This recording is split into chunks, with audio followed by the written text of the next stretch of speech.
Okay, we're live.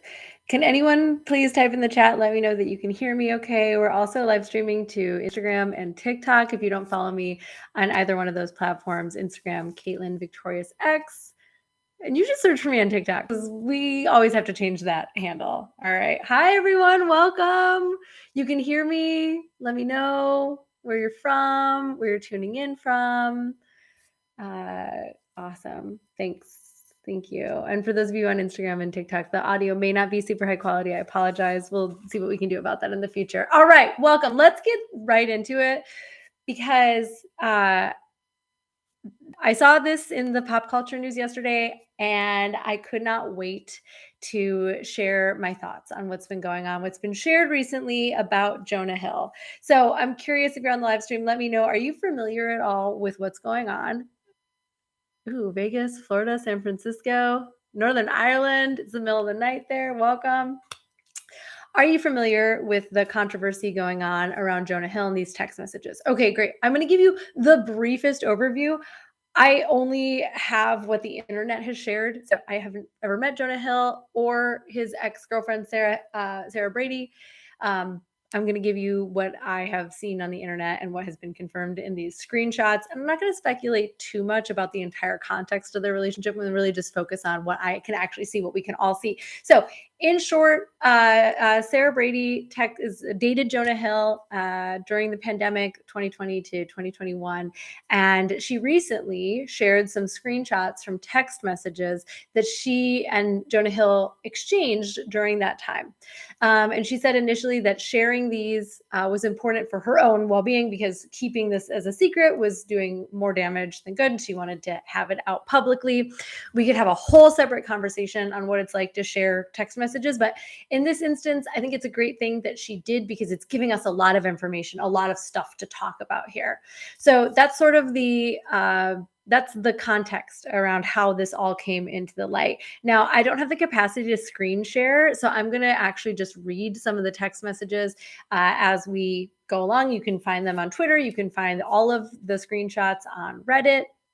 But hang out with me. I'm going to share what the wording of the actual text messages, and then we're going to talk about why it is making such scandalous news, right? Because a lot of folks may look at these text messages and go, I really don't see anything unusual here. I don't see anything problematic. I saw a couple people in the comments in the chat already saying, like, I don't think anything was wrong here.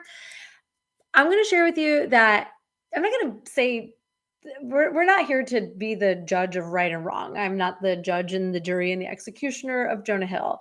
But I am going to share specifically for the men out there what Jonah Hill did that got him in the position that he is right now, where he's being publicly scrutinized, where women are rallying against him, sharing stories of ex-boyfriends and other people who have acted in the same way. There's a lot that you can learn from what Jonah Hill has done and the language that he used and misused, right? And this is not the purpose of this live stream really is to share with you what language Jonah Hill chose that was inaccurate, that didn't accurately describe what he was trying to do and say, right? And because that language was so inaccurate, and because of the way that he delivered that message, it came off as a tactic that some abusers use to emotionally manipulate and coerce their partners. Now, again, I'm not saying that Jonah Hill was an abuser, but the tactics that he used and the language that he used are language and tactics that people who do abuse and emotionally abuse their partners utilize, right? And so that's where Jonah Hill, that's why Jonah Hill's on the spinning block today. That's why he's being roasted publicly. Okay. Does that all make sense? Are you with me? Send me a thumbs up, send me a hi. If you are with me, Gregory wants me to get to the point. Okay, Gregory, thank you. We've been on for 4 minutes. Let's get to the point. Okay. So Jonah Hill sent a series of text messages to his partner. As you recall, I said her name is Sarah Brady. She's a professional surfer. Okay. I think that's really important for you to know. She was a surfer when they met. She was already a professional surfer. She posted, and I'm just going to read it out loud. This is within a series of text messages. Message received from Jonah that says, plain and simple, if you need and then bullet points. Surfing with men, boundaryless, inappropriate friendships with men, to model, to post pictures of yourself in a bathing suit, to post sexual pictures, friendships with women who are in unstable places and from your wild recent past beyond getting lunch or coffee or something respectful. Line. I am not the right partner for you. If these things bring you to a place of happiness, I support it. There will be no hard feelings. These are my boundaries.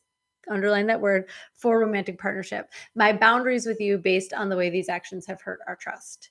All right. There are other text messages, but let's start with this one because the thing that I want you to notice inside of this text message is the word boundaries. All right. So let's just go back and let's describe and define what boundaries are.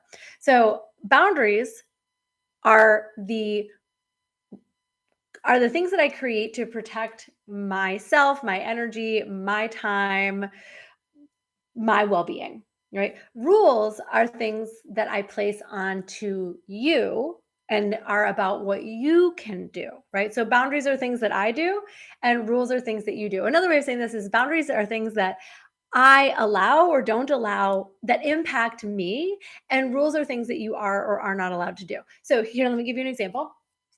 Think about a boundary as like, I don't allow myself to be yelled at in public. So if you are yelling at me and making a scene in public, I'm going to walk away, right? That's how I'm going to enforce that boundary. It's about me. I don't allow myself, I'm not going to withstand that. So I will remove myself from the situation if you do that, right? So there's a boundary. A rule is you're not allowed to yell at me in public. Right? You are not allowed to yell at me in public. It's very different, right? It's about you. That's a rule. So just the same way that in soccer, for example, like what's your favorite Premier League team, right? Let's say you're an Arsenal fan, like, and Arsenal is playing Tottenham. Arsenal has boundaries. Tottenham has boundaries. We say if you kick the ball repeatedly over this line, there's going to be consequences, right? But I can't tell Tottenham once they leave how to play by my rule. My boundaries are over here, right? So like once Tottenham goes and plays another team, they're over there. That's their boundaries, their rules.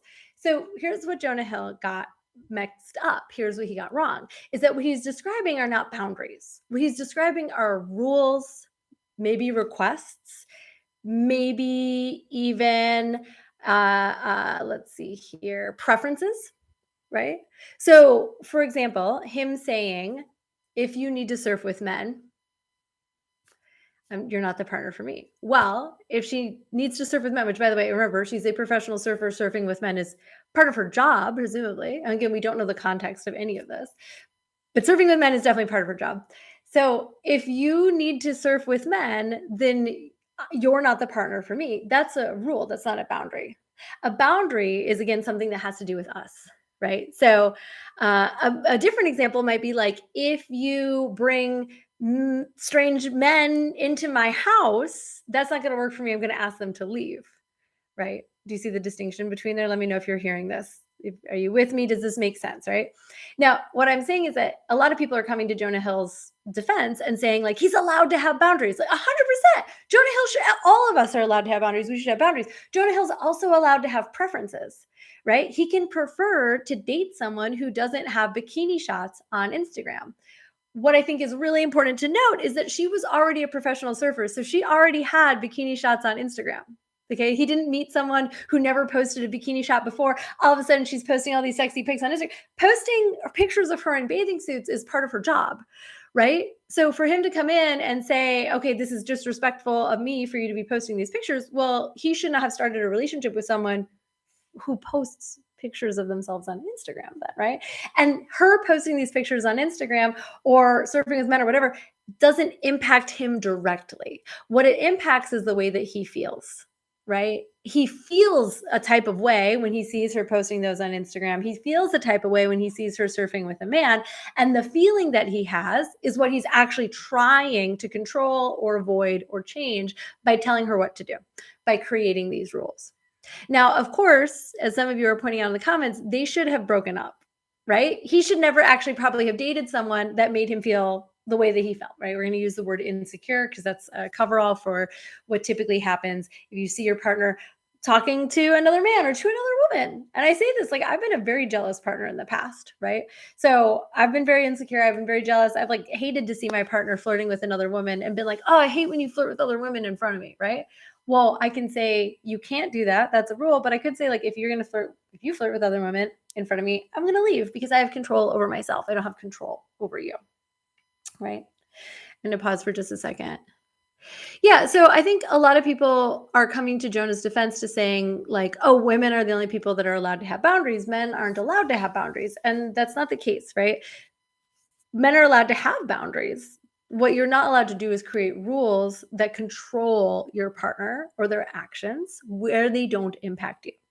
So her decision to post a picture of herself on Instagram doesn't impact Jonah, right? Not in a direct way. It impacts how he feels, right? Doesn't impact him. It's not for his well-being or not for his well-being. It's not like, they have a child together and she's posting pictures of the kid. She's posting pictures of herself. She's a grown woman. She's an adult woman. She hasn't presumably made any other arrangements or agreements. Now, another way of looking at this is Jonah could have said, hey, I request that you don't post bathing suit pictures on Instagram. And then she could decline his request, right? She'd say, no, that's part of my job. I'm a professional surfer. And then he could say, okay, well then this probably isn't the right partnership for me and I'm going to leave. Now, this is a really important piece because I want you to understand how coercion works because a lot of us do this stuff unintentionally. It's very unconscious. Okay. I'm not here to say that if you've ever done this here, but I've done this. I'm a professional. I'm a relationship expert and coach for many years. I have done stuff like this where we are being unintentionally coercive or manipulative, trying to get our way. So at the end of that text message, he says, I'm pulling it back up. I am not the right partner for you, right? The challenge with this is that when we're in partnership with someone, we assume that they want us, we want them. We're trying to get to a place where we communicate enough that our relationship works fluidly. So when we say things like, well, if you got to do that, I'm not the right partner for you, what we're actually trying to do is control the outcome, right? What we're trying to do is actually let them know it's a little bit of a threat, right? Because what he could have done at that time is say, then I'm ending this relationship. Thank you. Goodbye. Right. But that's not what he did. What he said is, then I'm not the right partner for you. What he's doing is he's telling her to end it. What he's saying is, if you want to surf with men and post bikini pics on Instagram, then you should end this relationship.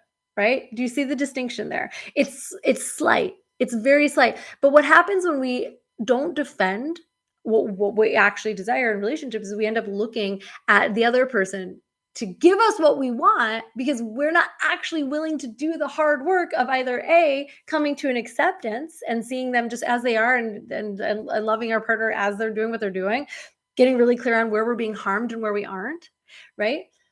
We're in fact asking them to do the hard work of ending the relationship, or we're telling them to change, right? Yes, it is great that he expressed what he wanted and didn't want in the relationship, but it is not great that he got into a relationship with someone and then tried to change her and then threatened to end the relationship if she didn't change, right? That's a bait and switch.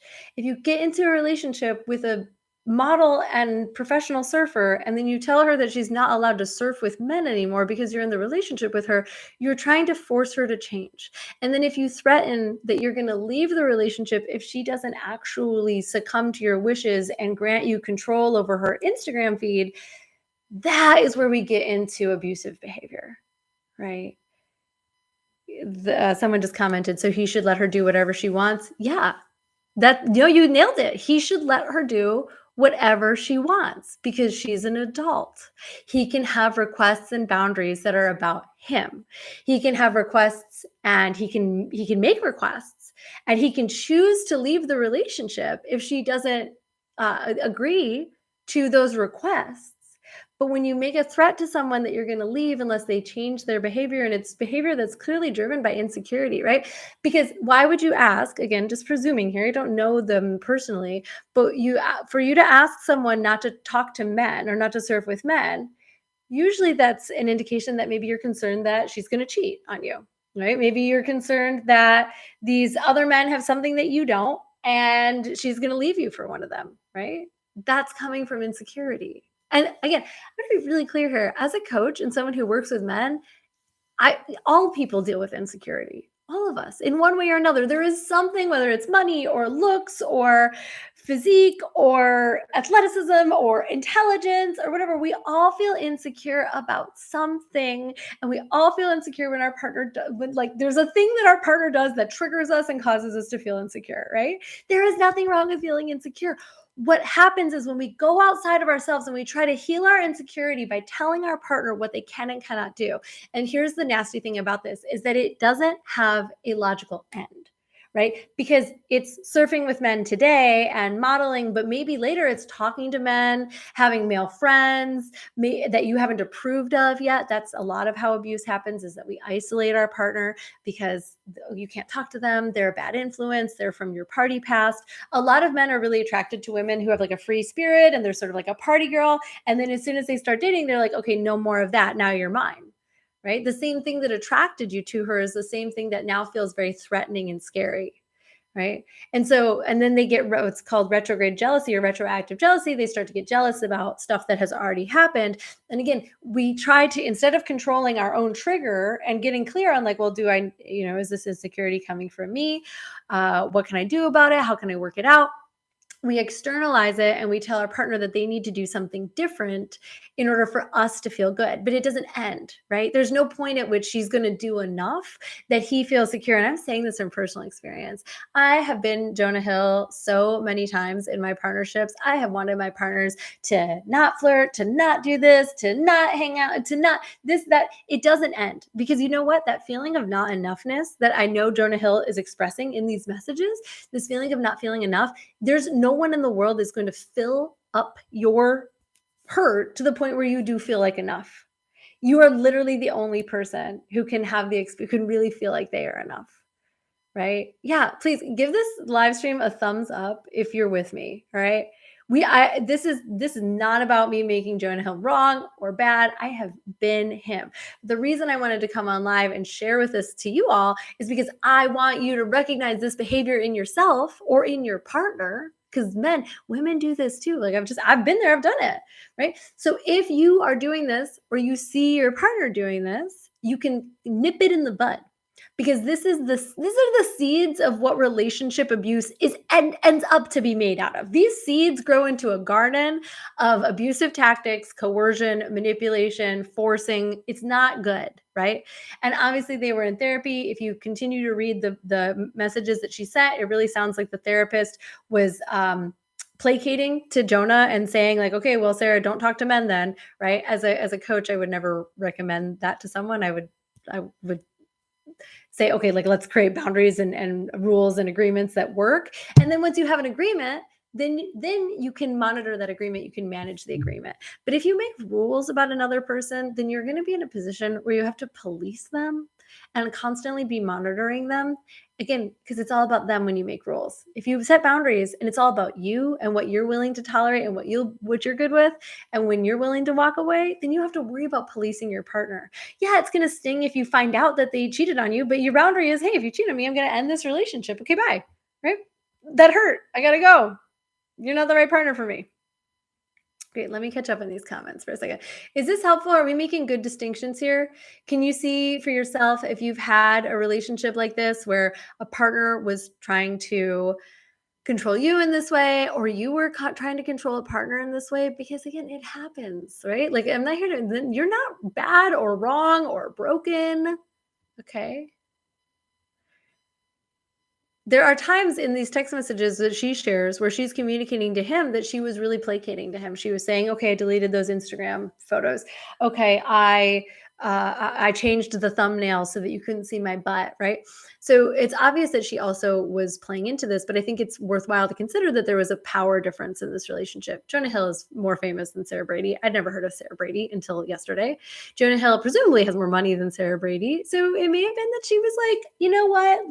I want to be in the relationship with this person. He's got more power than I do. Maybe he knows things that I don't, right? It's not uncommon for us when we're in a partnership that's not healthy, not headed in a healthy direction, for us to try to save it because we care about this person. We want to make it work. We're in the early phases of a relationship too. Don't forget that the first 90 days of the relationship is where typically you set the patterns of the relationship, right? So, yes, absolutely. Someone just said controlling relationships never work out. 100%. But I will say that's only if you don't do anything to heal them, right? Because I'll be the first to admit I was very controlling in previous partnerships. When I was dating people in my early 20s, I was trying very desperately to heal my insecurity by controlling what they did, by telling them what they couldn't. I'll tell you what, it always backfired on me. It was only in those relationships that I really ever got cheated on. When I was trying my hardest to make sure that I never would get cheated on by controlling every little thing that this person did, that's when I was getting cheated on the most.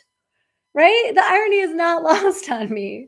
And and and I had to heal that behavior for myself. So if you find yourself in that situation, you absolutely must do that work for yourself to ask yourself why it is that you feel the need to control your partner's behavior, right?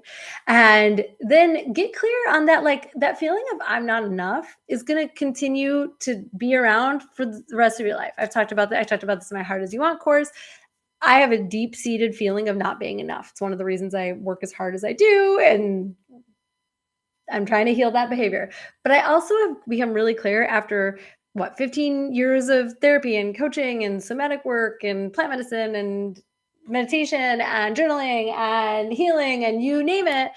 I'm never going to heal that I'm not enough part. It's never going away. It's going to be with me. It's part of my deepest wounding, and that's okay. My job is just to listen for it. And when I start telling my friends or my family, here's why I'm not enough. Oh, it's never going to work. Oh, I'm I'm not going to get this book deal. Oh, my TV show is going to be a flop. Right? I was saying that the week before Good Sex came out. If y'all haven't seen my show on Discovery and Max, on Max, like streaming Max, I was saying, you guys, it's a flop. It's going to ruin my career. I'm destroyed, right? I'm done, right? That was my feeling of not enough. Just coming out and being like, you don't get it. I'm not enough. Let me tell you, da da da. Right? It's going to be there. We cannot control the external world to the point where the fear of not being enough goes away. Okay. That would be like having a wound and trying to control your environment instead of cleaning out the wound. Does that make sense? Are you with me still? Instagram, are you with me? TikTok, are you with me? You're sending me bears and roses. Oh, hi. Okay, I'm going to read the comments here real quick and see if I left anything out. Moral of the story is leave her in the streets where you found her. Wow, that is really a lot of venom. I don't think a professional surfer surfing is the equivalent of her being in the streets. Like, what is your standard? A lot of people also here, let me say this before I get into these comments, is I've been hearing or seeing a lot of feedback saying like, so he wants a modest woman. So he wants a, like what traditional values are gone and like women aren't modest anymore. Like I cannot emphasize, go look at the pictures yourself. These are not immodest.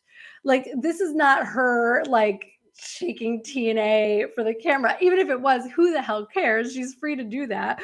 But these are not like a woman, out exposing herself, trying to, I don't know. I don't know, trying to seduce strangers on the internet. This is a professional surfer wearing entirely appropriate clothing for all of the videos that she posted and shared again. But if you can't date someone who posts pics on Instagram, then don't start dating them to begin with. Know yourself well enough and understand that you're not going to change this person. So if you know that seeing your girlfriend posting on Instagram is going to trigger you and you're not committed to doing that work for yourself, then don't ask her out on a date. Standards are due to feelings of inadequacy. Go with the flow in the river. Enjoy the ride. Love it. I think can standards be chalked up to not being enough? Again, I think it's really easy to use the word standards here. Let's just put it this way. If you know for yourself that your standard is that you don't want to date a woman who posts pictures of her in a bathing suit on the internet, that is A-okay. You are totally allowed to have that as a desire, as a preference, as a request. There's nothing illegit about going into a relationship with that kind of clarity. If you go into a relationship with someone who already has a bunch of pictures of herself on the internet and then you expect her to change for you, that's not a standard. That's not a standard. That's controlling. That's wanting to own or possess your partner and tell them what they are and are not allowed to do. That is controlling. That's not a standard. A standard is I date women who are educated and who are very modest and don't post on social media and have the following values. That's great. Like know yourself well enough to have those. But don't try to enforce a standard later on in a relationship. I think that's what we're really like I think that's what we're really trying to get in here. Sure, and this is true for women too. Women, if you I this is something I learned the hard way. If you don't want a boyfriend who's really flirty with everybody, then don't date a guy who's really flirty with you. Because chances are he's going to continue to be flirty, right? Because that's who he is. That's part of who he is. If you don't want to date a guy who has a lot of female friends, don't date a guy who has a lot of female friends. But certainly don't date him and then expect him to change, right? We can all get this. If you don't want to date a guy who's really career driven, right? Like you meet a guy and he's super successful at work, he makes a fat paycheck, he drives a nice car, and then you're like, why aren't you spending any time with me? You knew that he was going to be in the office 80 hours a week, right? And yet you still wanted to date him because you liked all the trappings of that success, right? You liked the car and the apartment and the things, but you don't want to make the sacrifice that's necessary to continue to grow that success, right? He got there by working 80 hours a week. He's going to stay there by working 80 hours a week. You're going to fit into his life in a way that works for you or doesn't, but you got to know what you're getting into. Right? Does that feel a little more fair, everyone talking about the men's side of this? Wow. TikTok, you're the meanest. All right, let's take a few more comments and then we're gonna wrap up. Yeah, why is she releasing the text just now? I understand that it might have something to do with him identifying as a feminist or him having a baby. But she also said that it was for her own well-being. You know, a lot of the time when you're in a relationship like this and you learn later about how much of your power you gave up, you learn later that your partner was trying to control you and you feel like you fell for it, right? Like she fell for it. She was like, let me change the thumbnails. I'll delete those pictures, not a problem, right? She went with it, right? I think later the retrograde anger that can come out is so real and so vitriol and so painful that we can want to sort of like get even, right? I'm not saying that it was the right thing for her to post those or not. You know, I'm personally typically side against sharing your read receipts and your dirty laundry. But again, some of the behavior that we're talking about now is really good for us to be talking about. So she did all of us a community service. I don't think this is going to ruin Jonah Hill's reputation. A lot of people are sticking up for him and defending that he, is just allowed to have standards. I've tried to break it down. The other piece that I think that really is getting caught why people are talking about this so much is because of his use of the word boundaries, because he did misuse the word boundaries, right? He did not use that word for what it means. He said, I have boundaries. You need to respect me. Don't post pictures on Instagram. It's not a boundary. It's a rule. Okay. If you're deciding it now, I went over the definition between boundaries and rules earlier in this live. We have a distinction between a boundary, a rule, a request, and a preference. He had a preference for women that didn't trigger his insecurity, but he dated someone who was going to do that anyways. He had some requests for her that she obviously tried to meet and couldn't meet. And he needed to leave the relationship when he realized that he couldn't be the partner that he needed to be for her. Right. That would have really been the generous thing for him to do. That would have been the mature thing for him to do, is to go, wow, this relationship is very triggering for me. I don't think I can be a part of it. I have to go. I have to leave. I'm so sorry for any of the harm that I've done. And I'm going to exit. I'm going to leave the relationship. And yes, not all preferences are out of insecurity. You're allowed to have preferences. You can prefer to date someone who doesn't have swim shot pics, but don't date a professional surfer if your preference is to date someone who doesn't surf with men. You know, that's it's sort of like someone who's lactose intolerant being mad at the pizza that they ate because it had cheese on it. You knew you couldn't handle it. You ate it anyways because it was delicious and it was tempting and it was in front of you and it was hot, and now you're sick. and you're mad at the pizza. Does that work? Take some effing responsibility for yourself. I say I'm a gluten. I can't eat gluten. Every so often, I get the better of myself, and I eat a piece of flatbread or something like that, and then I get sick. I don't get mad at the flatbread. I own my own stuff. I deal with my consequences. I feel gross for a day or so, and then I move on. I remember, okay, next time, don't eat the flatbread, no matter how delicious it looks and how much bacon and figs and Gruyere are on it. You have to say no to the flatbread. All right, last minute. Any questions here? Any questions? I don't know if he looks like the bad guy in this. Like, I think he looks like he misused a word that he learned in therapy and he used it to try to force an outcome with her, right? He didn't use the word boundaries to create a better life. He didn't use it to strengthen and embolden their relationship, to show her that she was loved, or to show himself that he was loved. There was nothing loving about his actions, right? What he did instead was he misused a word in an effort to control a partner instead of in an effort to take responsibility for himself, right? And again, majority of us have done something like this at one point, right? We don't get mad at the cheese when we're lactose intolerant, right? We learn a lesson, we manage, and we become responsible for ourselves. When we know ourselves better, we know better what we do and do not want. We all make mistakes. Very well said. I love you guys. Any other questions on this? I feel like there was more I wanted to cover, and we just dived in.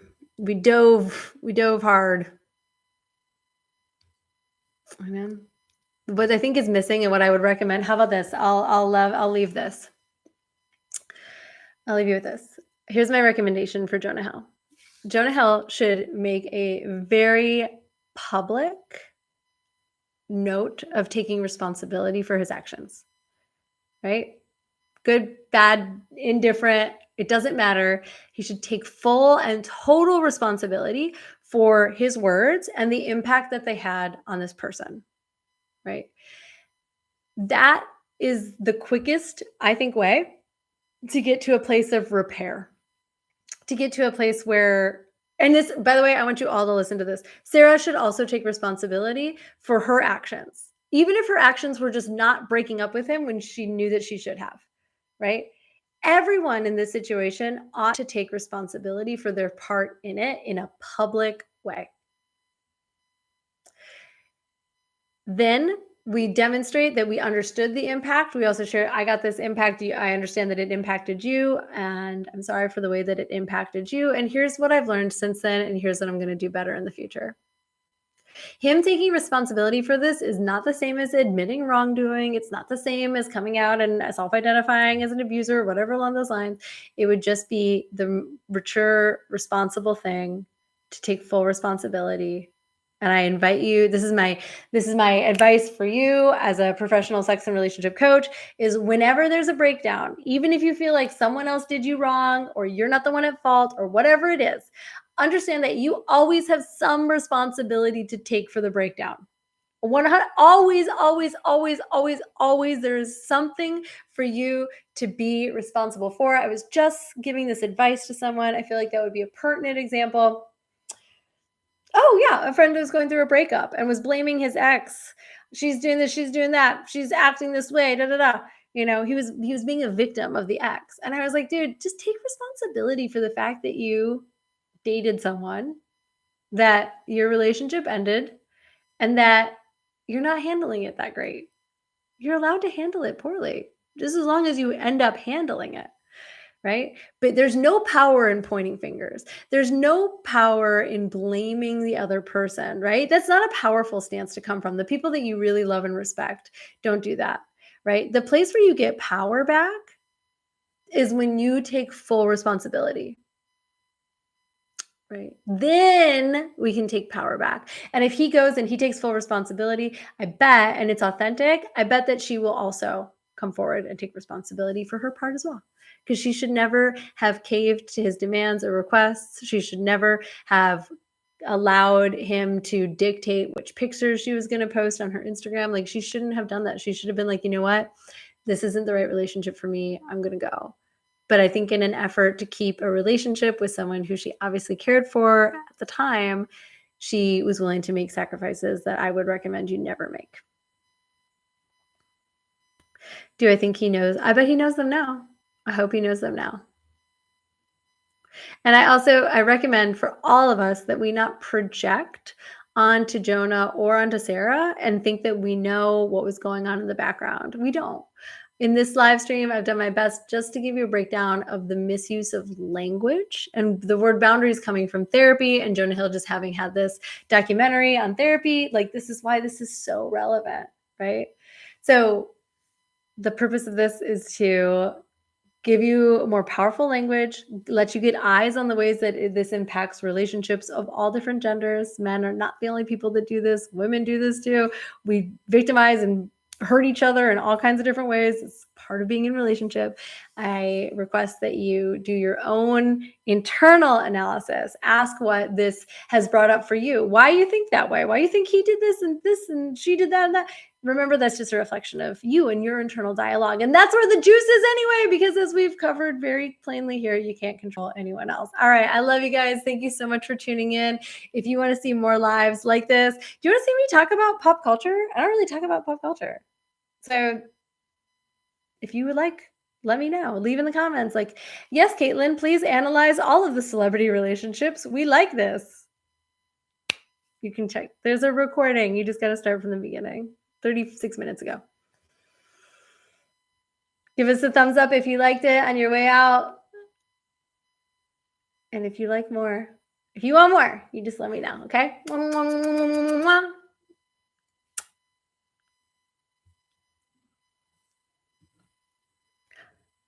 know how to end this one. Okay, bye.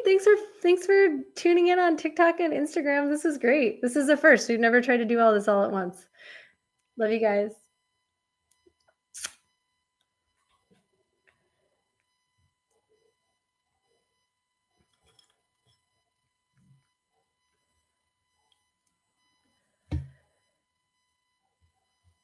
Oh, I didn't finish.